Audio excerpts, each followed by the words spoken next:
postrero. Akala ko ba galit na galit ka doon? Mas ngayon, hinahanap mo na. Bakit? Hindi ba pwede magbago? Oo, nilait-lait ko siya, tsaka galit na galit ako sa kanya.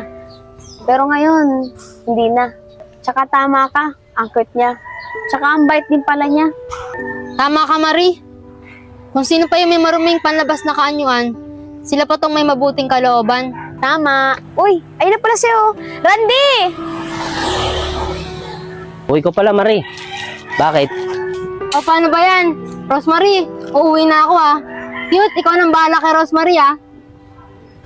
Randy, saan ako pupunta? Mangangalakal kasi ako eh.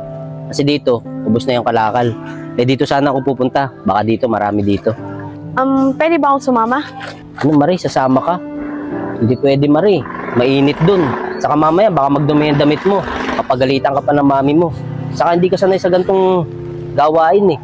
Mangangalakal lang. Hindi, Randy. Hindi mo naman ako pababayaan eh. Tsaka gusto ko makita yung ginagawa mong paghahanap buhay. May experience ko man lang. Ah, ganun ba, Marie? Ang bahala. Paano? Tara na.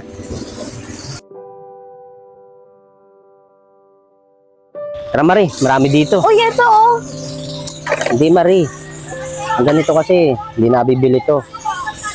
Itong ganito, ito, nabibili to. Kaso nga lang, mura lang to. Ah, ganun ba? Ang hirap pala mga lakal, ano? Kailangan pa mamili ng pupulutin mo para lang mabili. Tama ka nga, Marie. Pero okay lang. Marangal naman tong trabahong to eh. Titiisin mo lang para kumita ka lang ng pera. Ano, tara na. Tara.